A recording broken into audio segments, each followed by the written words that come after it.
Nagpalang araw mga kap, muli po niyo lingkod, General Orion. Lady Orion. Lady, ano activity natin ngayon? Samahan niyo po kami pakita sa inyo ang naging pinsala ni Bagyong Pipito.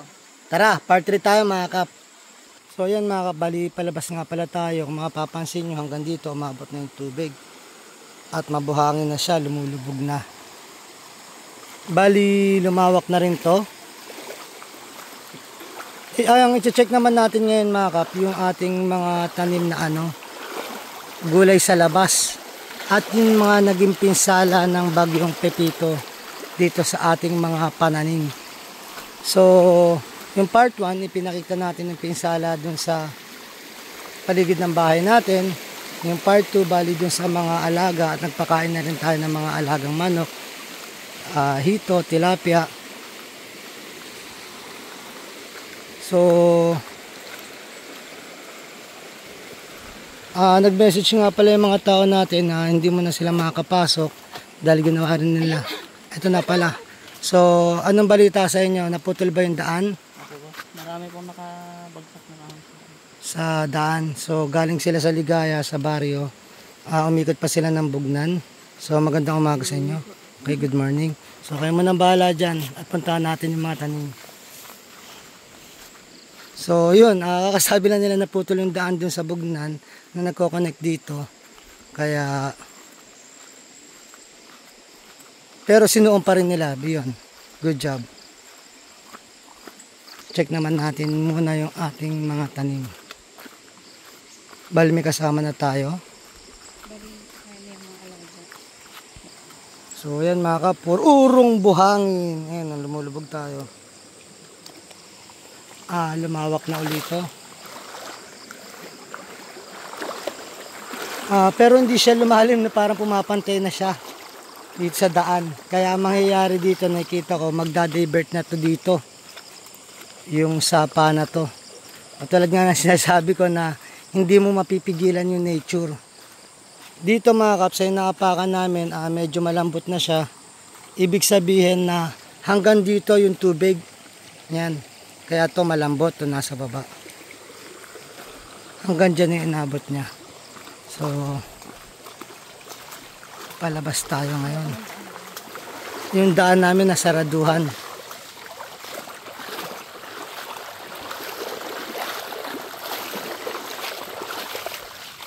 Ito na nga at may kita natin sa mga kawayan natin mga naputol. Kaya nangyari nung mga naputol sila, yung daan namin na to papasok sa loob, natakpan nila. Subukan natin itong gumilid. Klaro na. So dito mga kap, may kita nyo open na. Check muna natin doon sa labas.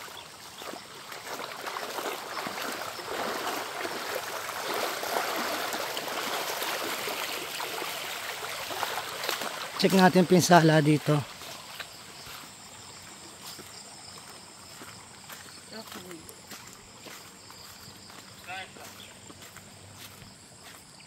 Yun nga mga kap dito, ayon sa ebidensya, sa pagsusuri at pagsisiyasat, dumaan dito yung tubig. Yan. So check natin ang gandun. So ito yung daan namin mga kap. Ini-invade na rin ng tubig. Di pa tayo pupunta din sa tanim natin. Silipin muna natin ito labasan. So ito naging sitwasyon dito sa labas. Alamang to mga kap, kagabi mataas yung tubig dito or may tubig to. Kasi kung mapapansin din natin hanggang doon. Bali mamaya ako may pagkakataon mga kap, pupuntahan natin yung malaking ilog. So ngayon kasi pupuntahan natin muna yung mga tanim natin. Tara. Ayun nga at sa dami ng buhangin mga kap hanggang doon. Pre na ako sa buhangin. So hindi na ako bumibili ng buhangin mga kap. Kadalasan dyan lang sa mga sapa-sapa ang kinukuha namin. Tulad nga na itong mga purong buhangin na yan, pampalitada mga kap. Yan.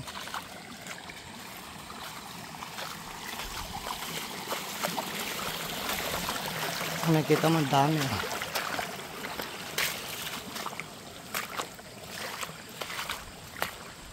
So dito na tayo dadaan.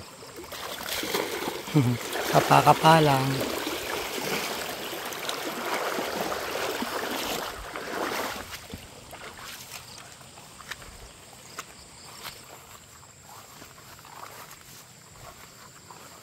So nabuksan na to, pero talagang sinasara natin to para nga ma-avoid yung ibang insekto na mapunta dito. Ito yung parang barrier niya sa bago yung taniman natin.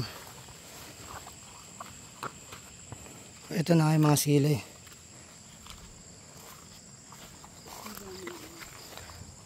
Kahit pa paano iba humiga.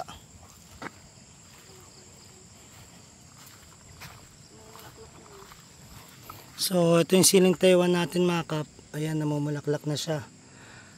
Isa yung sa magandang sign na pinakita sa atin after ng bagyong Pepito.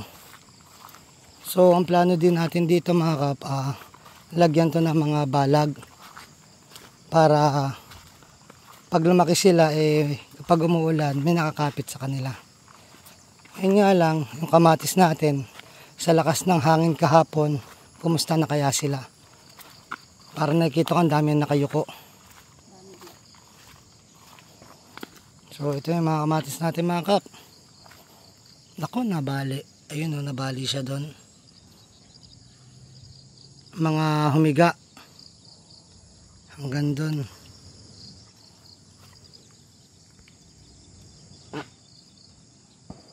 Mahalaga, buhay pa rin sila. Sana survive yan mga kap. Katulad na no. Ito makikita nyo mga kap, nag-uugat na sila oh. Kailangan tabunan ng lupa yan. Ito isang bungang, baka ilang linggo na lang to, hinog na. Yun, mga namatay. Mga nakahiga sila, yun ang mga bunga. So ito mga kap, ang sitwasyon ng aming mga tanim na kamatis.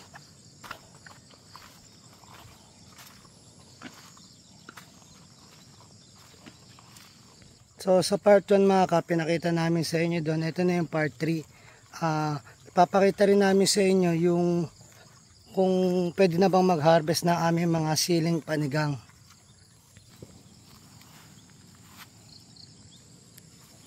Ito na nga ating mga siling panigang mga kap. So tingin ko pwede na mag-harvest. Yan o, malalaki na sila. Nangyari mga kap, nalaglag ang ating mga sili. Yun. So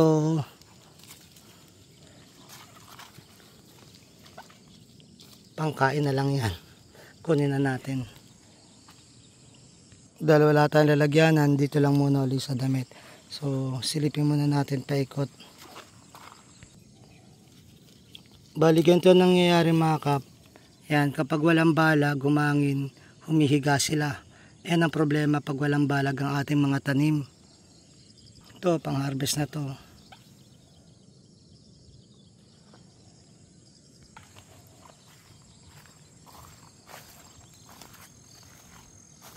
Ayan, pang harvest na tong ating mga sili. Baka mamayang hapon magpa-harvest tayo para kahit pa paano rekta natin sa market. Ngayon check ko naman ngayon mga kap ang ating mga kamote. Bali itong kamote mga kap, baka isang buwan na lang harvest na. So ayun. Ito yung ginawa namin dam, yan. So kapag sobra-sobra, hindi na siya dadaan dito para ma-flood niya yun. Ano nangyayari? Ito na yung overflow niya. Diyan na siya lalabas. So ito yung ating mga kamote. Bali, may laman na rin yung loob niyan. Sa ating mga farmers, paki-comment na lang kung sa tingin nyo mga ilang sako ang makukuha natin ditong kamote. So hanggang dun yan.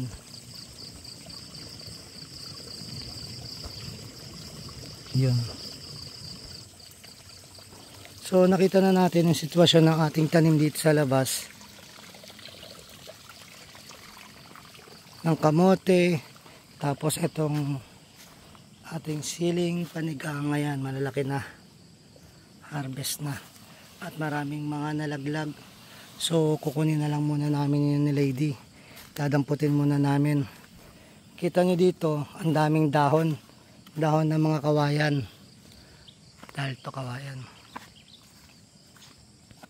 So mamaya, check natin mamaya mga kap, yung malaking ilog doon. Kung kaya natin tumawid.